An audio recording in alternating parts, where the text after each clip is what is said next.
Tapi tidak apa-apalah, yang akan kita jawab seperti yang disampaikan di dalam kitab-kitab masyayikh. Yang pertama hadis jariyah, hadis Ainallah yang diriwayatkan oleh Imam Muslim. Kalau Ahlus Sunnah wal Jamaah, para ulama ya melihat hadis al-jariyah ini dua pendekatan. Pertama, seandainya hadis ini adalah sahih, maka hadis ini ditakwil. Seandainya ala takdiri sihhatihi, seandainya kita menganggap hadis ini sahih, maka ditakwil. Takwilnya bagaimana? Ainallah itu pertanyaan bukan bertanya tentang makan, tetapi tentang makanah.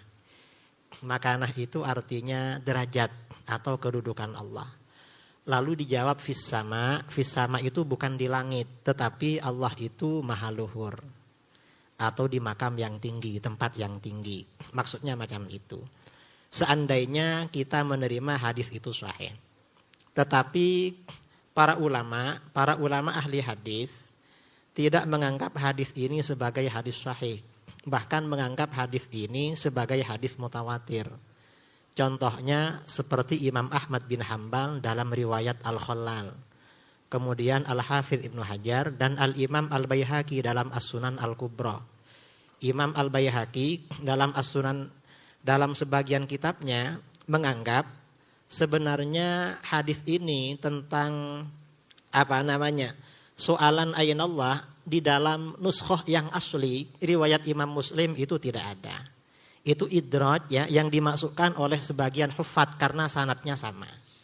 Itu kata Imam Al-Baihaqi. Jadi kalau hadis ini sudah dianggap tidak sahih, maka persoalan selesai. Jadi ada dua pendekatan masalah ini. Dan biasanya ada yang mempersoalkan mengapa hadis Muslim dikatakan tidak sahih. Loh, memang di dalam riwayat Muslim ada sekitar 4 hadis yang oleh para ulama tidak diamalkan, dianggap tidak sahih. Salah satunya adalah hadis ini. Bahkan Syekh Ibnu Qayyimil Jauziyah dalam kitabnya Jala'ul Afham menganggap ada sebagian hadis Muslim itu tidak sahih. Dan ulama mereka yang sekarang, Syekh Al-Albani ini bukan hanya Muslim, Sahih Bukhari ada yang tidak sahih katanya. Apalagi cuma Muslim. Ini kalau mereka beralasan dengan hadis Muslim. Ini tentang hadis al-jariyah. Kalau hadis al-jariyah ini tidak kita takwil, seandainya hadis Muslim ini anggap saja sahih, lalu kita tidak takwil, maka ini akan menimbulkan ta'arud, akan bertentangan dengan hadis-hadis lain yang lebih kuat daripada hadis riwayat Muslim ini. Saya kira seperti itu pendekatan masalah ini. Ini dijelaskan oleh Imam Nawawi dalam Syarah Muslim dan oleh Imam Al-Baihaqi dalam sebagian kitabnya dan kitab-kitab yang lain. Nah, untuk kita ini untuk memahami tentang makna ayat-ayat mutasyabihat di dalam Al-Quran atau hadis-hadis mutasyabihat, ini ada beberapa kitab yang mufid jiddan ya, yang sangat bagus. Yang pertama kitab Al-Asma' was Sifat, karangan Imam Al-Baihaqi. Atau kitab Asasut Taqdis, karangan Imam Fakhruddin Ar-Razi. Atau ada lagi karangan Imam Ibnu Jama'ah Al-Kinani yang memfatwakan agar Ibnu Taimiyah dipenjara. Idahud Dalil liqat'i hujaji ahli ta'til itu. Itu karangan Imam Ibnu Jama'ah. Itu banyak membahas tentang takwil terhadap ayat-ayat mutasyabihat. Sama dengan soalan kedua. Itu juga harus ditakwil. Kalau ayat-ayat itu tidak ditakwil, ayat mutasyabihat ini jumlahnya banyak. Kita ini kadang mengapa ya ulama Asy'ariyah ini melakukan takwil terhadap istawa. Loh, memangnya ayat mutasyabihat di dalam Al-Quran hanya istawa. Bukan hanya itu. Kalau ayat-ayat mutasyabihat di dalam Al-Quran ini tidak ditakwil, maka akan menimbulkan sangkaan-sangkaan yang tidak benar. Contoh misalnya takwil dari ulama salaf. Allahu nurus samawati wal ard. Ini kalau diartikan secara zawahir manhajnya salafi wahabi, Allah cahaya langit dan bumi. Cahaya langit dan bumi itu cahayanya apa? Cahaya matahari, cahaya bulan, yang ada di gedung-gedung, di gunung-gunung, di rumah-rumah. Kalau ini tak ditakwil, berarti kan cahaya itu Allah itu. Allahu nurus samawati wal ard. Ternyata oleh para ulama ditakwil ya. Misalnya Ibnu Abbas menafsirkan Allahu nurus samawat ay hadi ahlis samawat. Dalam riwayat lain munawwirus samawat. Allah yang menciptakan cahaya-cahaya di langit-langit dan bumi. Jadi ditakwil. Itu diantara ayat mutasyabihat. Atau misalnya ayat lain ya, ayat mutasyabihat lain yang ditakwil oleh para ulama. Sejak ulama salaf. Fadhkuruni alkurkum. Ingatlah kalian kepadaku, maka aku akan ingat kamu. Ini firman Allah. Ini kalau tidak ditakwil bahaya. Mengapa? Akan menimbulkan fahaman, berarti kalau kita lupa pada Allah, Allah lupa pula pada kita. Karena Allah itu ingat kalau kita ingat pada Allah. Seakan-akan begitu, ternyata tidak. Oleh para ulama salaf, Ibnu Abbas, Al-Fudail bin Iyad, dan para mufassir lain menafsirkan ayat itu, Fadhkuruni bi ta'ati alqurukum bi thawabi. Ingatlah kalian kepadaku dengan taat kepadaku. Aku ingat kamu dengan memberikan pahala. Nah ini contoh-contoh takwil.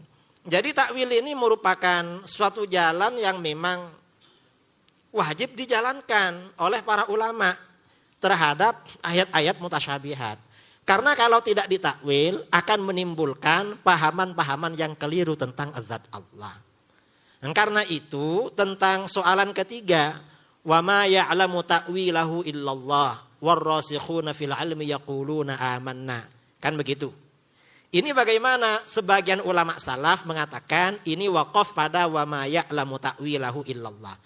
Kalau waqafnya sampai wa ma ya'lamu ta'wilahu illallah, berarti ini maksudnya adalah seperti terjadinya hari kiamat. Itu yang dimaksud mutasyabihat. Yang tahu hanya Allah. Yang lain tak ada yang tahu. Ini kata para ulama. Jadi kalau waqafnya sampai wa ma ya'lamu ta'wilahu illallah, berarti mutasyabihat di sini maksudnya terbatas. Seperti tentang kejadian hari kiamat. Kalau ini maksudnya sampai ini tidak waqaf tapi wasol, wa ma ya'lamu ta'wilahu illallah warrasukhuna fil ilm, ini berarti juga menyangkut terhadap ayat-ayat mutasyabihat berkaitan dengan zat Allah. Maka benarlah penakwilan para ulama terhadap ayat-ayat mutasyabihat karena berarti sesuai dengan ayat ini. Mengapa kalau waqaf ini sampai kepada ta'wilahu illallah, pengertiannya maksud dari ayat ini harus dibatasi kepada kejadian hari kiamat dan perkara-perkara gaib besok setelah hari kiamat dikhususkan pada itu. Kalau tidak dikhususkan pada itu, berarti tidak ada faedahnya menyebutkan warrasikhuna fil ilmi di sini. Karena ar-rasikhun, orang awam yang beriman, orang awam yang mukmin juga beriman pada ayat mutasyabihat, sementara orang yang rasikh juga beriman. Apa bedanya orang yang rasikh yang tidak rasikh? Kalau mereka tidak tahu terhadap takwil ayat-ayat mutasyabihat berkaitan dengan zat Allah. Itu yang dijelaskan oleh para ulama seperti itu di dalam kitab-kitab tafsir ya.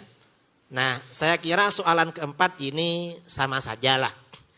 Sama saja. Mungkin ada yang nanti ya, ada yang tanya tentang tadi ceramahnya yang Wahabi itu. Ceramahnya Wahabi itu macam mana menurut kita? Kalau ini kan soalnya Wahabinya tak ada di sini. Baik. Nah, di sini ada satu soalan yang dihantar kepada saya dan saya nak bacalah. Soalan ini panjang, macam surat kepada yang berbahagia Kiai Idrus Samli ni, surat ni. Tapi bukan Wahabi Ustaz. Okey, baik. Assalamualaikum. Dia kata, Ustaz, mohon penjelasan perkara ini. Ada tu tulis Wahabi. Puak Wahabi, dia kata, puak Wahabi Salafi mengatakan bahawa puak ahli sufi juga para habaib seperti Habib Umar itu melakukan kesyirikan kerana menuduh mereka penyembah kubur, kuburiyun. Contohnya, adakah mengambil tanah kubur dari kubur para wali itu dikira syirik? Adakah itu hanya sebagai tabaruk? Itu yang pertama. Yang kedua, saya pernah dengar puak Wahabi Salafi mengatakan almarhum Syekh Muhammad Al-Alawi Al-Maliki memuji Syekh Muhammad Abdul Wahab dan tidak menyesatkan beliau. Sedangkan sekarang ini ajaran Wahabi itu bercanggah dengan Ahlus Sunnah wal Jamaah. Okey, Ustaz boleh respon. Yang pertama soal Habib Umar ya. Yang pertama kuburiyun ya. Jadi orang-orang Wahabi ini menganggap kita kuburiyun. Kuburiyun itu artinya ubadul kubur, penyembah kuburan. Nah, apakah ini benar istilah yang mereka sebutkan ubadul kubur? Istilahnya saja keliru.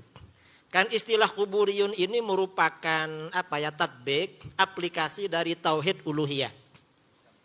Jadi pengaruh dari tauhid uluhiyah adalah ada istilah penyembah kuburan. Mengapa ada istilah penyembah kuburan menurut Wahabi? Jadi menurut Wahabi bertabarruk dengan kuburan para nabi, para aulia, orang soleh itu syirik. Apakah benar syirik? Jelas tidak benar. Mengapa tabarruk, tawassul, istighatsah itu bagian daripada wasilah? Di dalam Al-Quran, ya ayyuhalladzina amanu taqullaha wabtaghu ilaihil wasilah. Wasilah itu perintah dari Al-Quran. Tabarruk itu bagian dari wasilah. Dan bukan termasuk ibadah. Karena ibadah itu kata para ulama ghayatul khudu' wat tadzallul. Puncak dari ketundukan dan kerendahan diri. Dan itu hanya berlaku kepada Allah.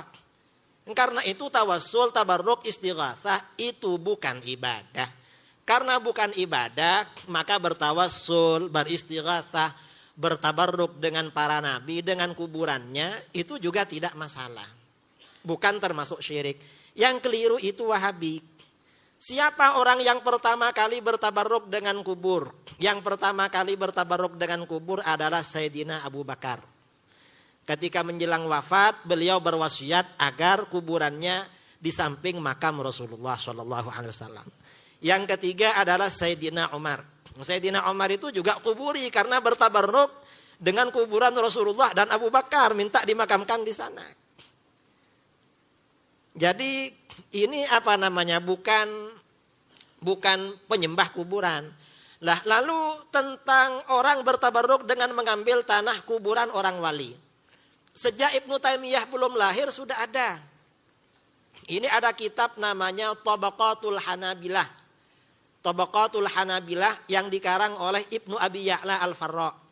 Ketika ada ulama Hambali meninggal di dunia di Baghdad, namanya Asy-Syarif Abu Ja'far Al-Abbasi. Asy-Syarif Abu Ja'far Abdul Khaliq bin Ahmad Al-Abbasi meninggal dunia, orang Hanabilah membaca Al-Quran hataman di makamnya sampai hatam 10.000 kali. Padahal orang Wahabi kan mengharamkan baca Al-Quran di kuburan.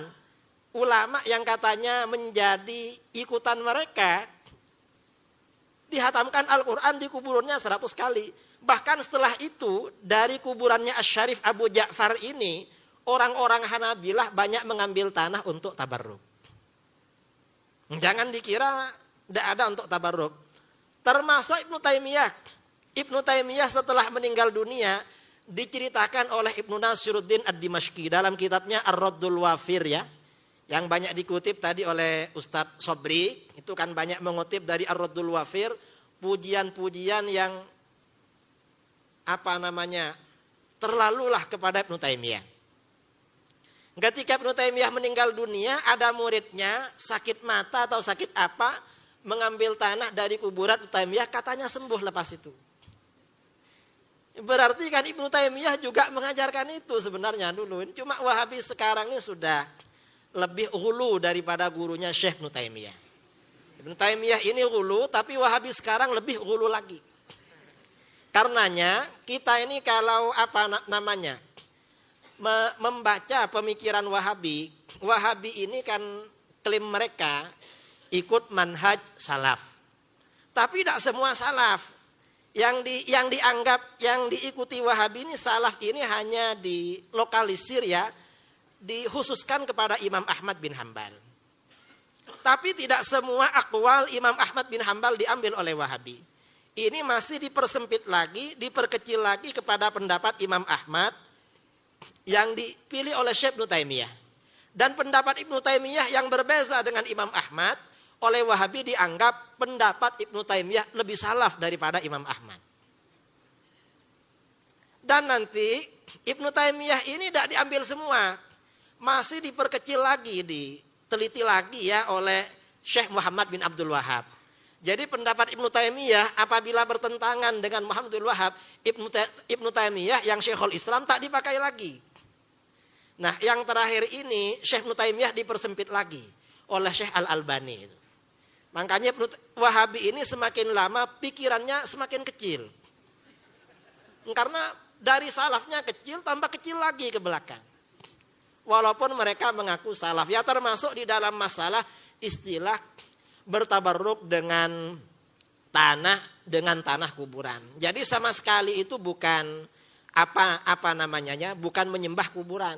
Bahkan di dalam kitab Al-Mi'yar Al-Mu'rib ya, karangan siapa namanya Abul Abbas Al-Wansharisi Al-Maliki, di situ ada istifta kepada ulama Malikiyah bagaimana hukumnya orang-orang Ahlus Sunnah datang ke makam para aulia, para solehin, lalu mengambil tanah mereka tujuan tabarruk.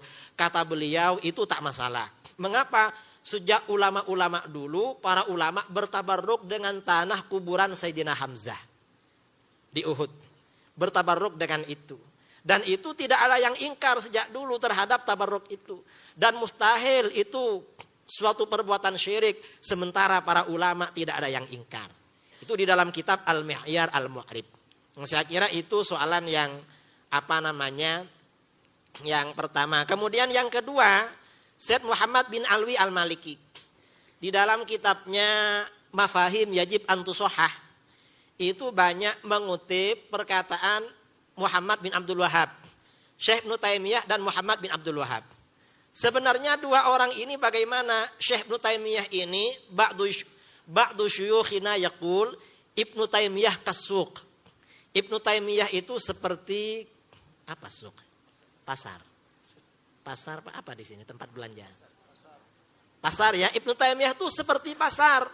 Tajribu minhu kulla syai'. Kamu ke pasar boleh beli apa saja.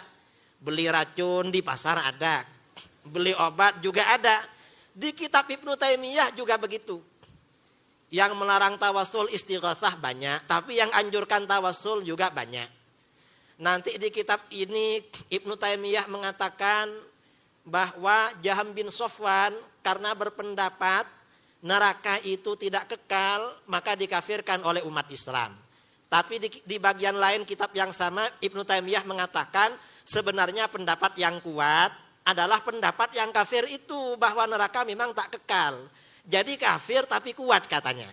Itu Ibnu Taimiyah ya. Jadi dia ini menguatkan pendapat yang kafir.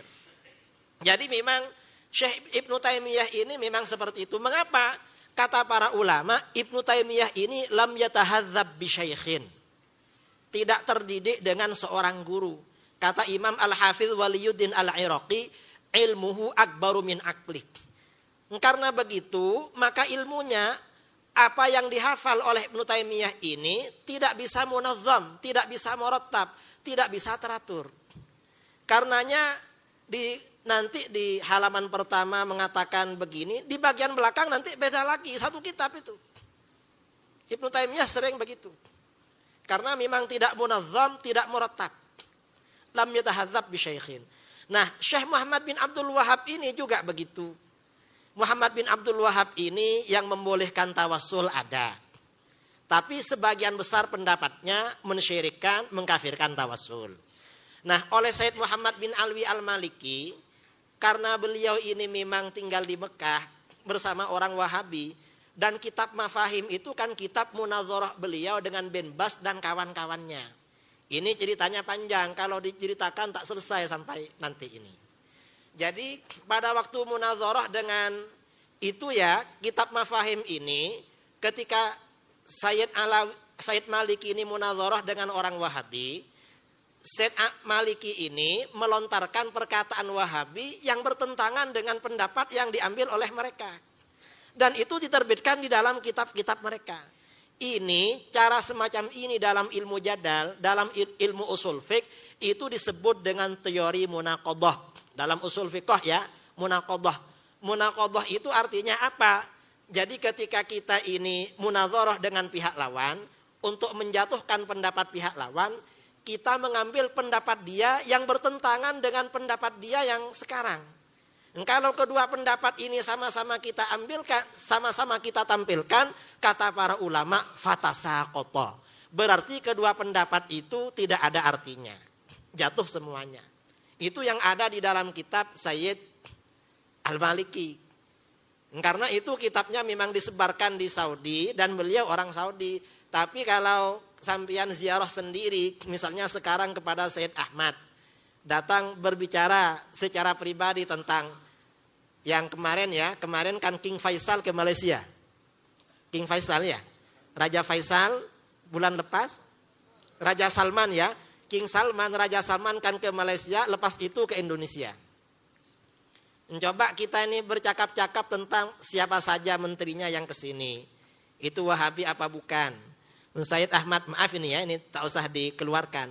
Sayyid Ahmad itu tidak cakap Wahabi. Apa? Syaitan. Syaitan. Beliau ini bilangnya syaitan sama ulama Wahabi itu. Dan beliau ini saya kira ikut manhaj ayahnya. Jadi bukan menerima terhadap Wahabi, tetapi ini suatu teori di dalam munazarah. Saya kira itu. Oke. Oh, ada lagi salam. Oh, kita ada 5 menit. InsyaAllah kita masih ada 5 menit yang berbaki. Dan di sini ada soalan Pak Kiai. Assalamualaikum. Sekejap kita ada satu soalan. Kita 5 minit. Ada banyak soalan kah? Satu soalan. Satu soalan. Okey, baca dulu. Nik Muhammad Marzuki dari Kuala Lumpur.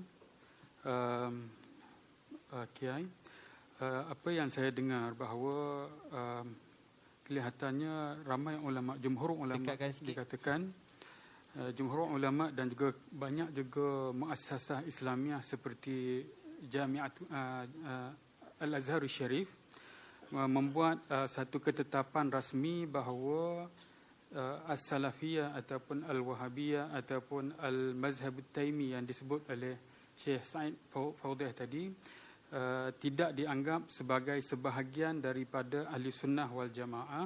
Sebaliknya dianggap sebagai salah satu daripada firqah di dalam Islam. Soalannya, adakah perkara ini benar atau sebaliknya?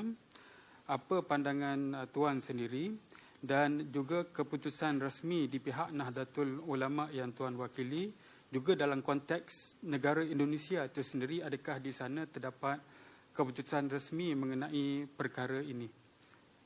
Itu saja soalannya. Terima kasih. Assalamualaikum warahmatullahi wabarakatuh.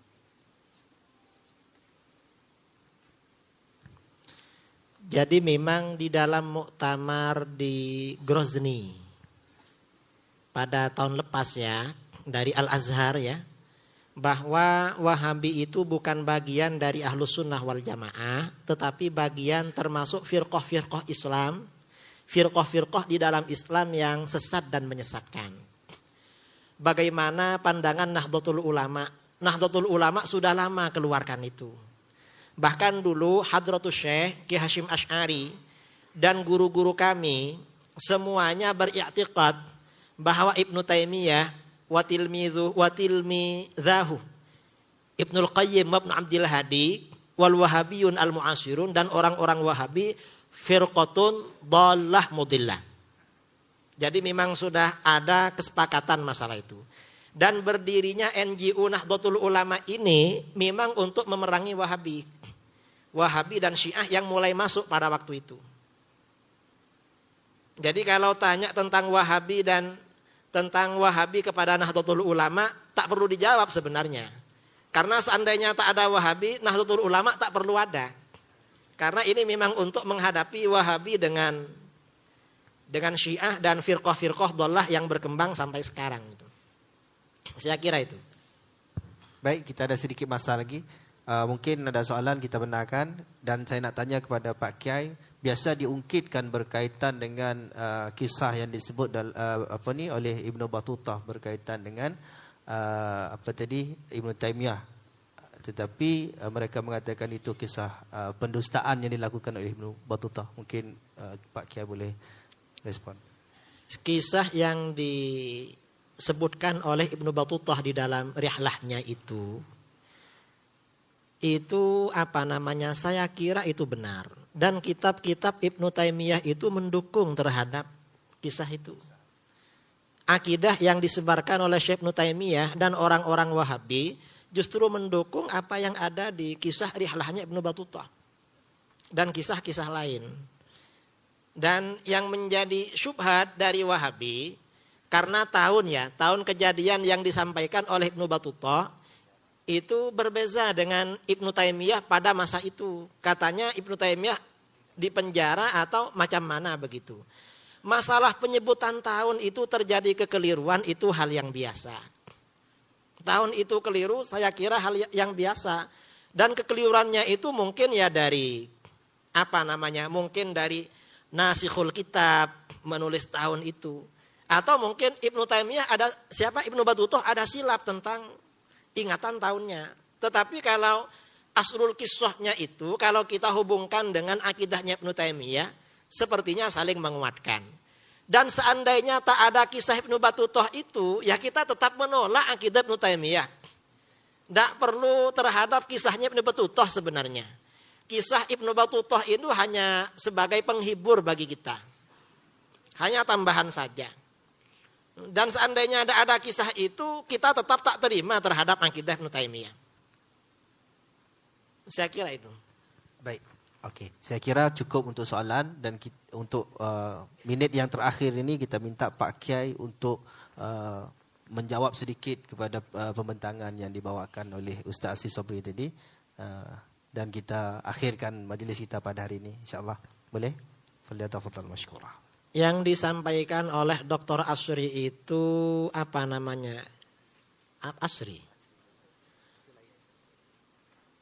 Asri apa Sobri? Jadi poin-poin yang disampaikan itu, yang pertama, kata dia bahwa itu wasatiyah. Saya kira tidak benar. Wasatiyah itu justru madhabul jumhur, yaitu madhabnya Asy'ariyah Maturidiyah. Karenanya mayoriti umat Islam ikut karena wasatiyah. Dan wasatiyah ini memang tidak ada takfir, tidak ada tabdi'. Dan ini kita Asy'ariyah Maturidiyah. Mereka bukan wasatiyah. Kemudian dia mengatakan, Syekh Ibnu Taimiyah katanya mendasarkan masadirul akidahnya dari Alkitab, As-Sunnah dan Ijma'. Sementara kita yang disebut dengan Ahlul Kalam, katanya masadirul akidahnya justru adalah akal warra'i. Wala yarawna bihujjatil kitab was sunnah fil akidah. Itu sama sekali fitnah. Dan yang dikutip oleh Asri di dalam bukunya itu perkataan Imam Saifuddin Al-Amidi di dalam kitabnya Ghayatul Maram fi Ilmil Kalam. Setelah kita lihat, ternyata yang dibicarakan oleh Imam Saifuddin Al-Amidi itu adalah tentang maslak. Imam Al-Amidi itu artinya macam mana? Bahwa kata beliau, yang dibahas itu adalah tentang jawazur ru'yatillah fil akhirah. Melihat Allah di akhirat itu boleh apa enggak? Menurut Mu'tazilah, Allah itu tak mungkin dilihat. Nah, menurut Asy'ariyah, Allah itu mungkin dilihat. Sedangkan Al-Quran dan Sunnah menunjukkan jawazuha syar'an, wuku'iha syar'an, bahwa melihat Allah itu akan terjadi. Kata Imam Al-Amidi, untuk menetapkan jawazur ru'ya ini, maslak yang paling kuat itu adalah maslak akli. Maslak dengan masdar itu beda. Kalau masdar itu artinya sumber, kalau maslak itu artinya laluan. Mengapa maslaknya pakai maslak akli? Karena zawahir sama'iyah itu tidak sekuat maslak akli. Dan ini hanya khusus masalah ru'ya. Jadi artinya apa? Asli itu jelas memfitnah terhadap mazhab Asy'ariyah.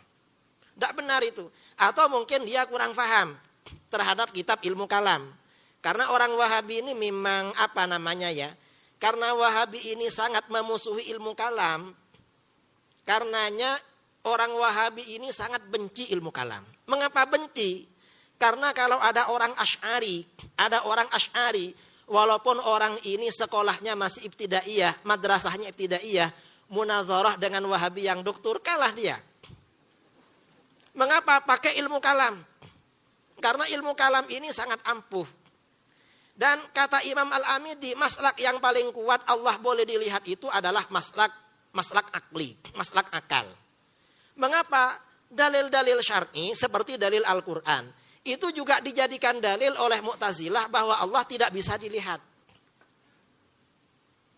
Kalau Ahlus Sunnah ya, jadi Ahlus Sunnah dalam menetapkan bahwa Allah bisa dilihat, kata para ulama, Allah itu wujud. Setiap sesuatu yang wujud mungkin atau jaiz untuk dilihat. Berarti kalau begitu Allah mungkin dilihat. Itu kata para ulama, karena Allah wujud. Kemudian kalau pakai dalil Al-Quran, kisah Nabi Musa. Rabbi arini anzur ilaik, qala lan tarani. Bulan Januari 2015, saya munazarah dengan Syiah. Yang Syiah ini 2 orang di forum macam ini. Syiahnya 2 orang, saya sendirian.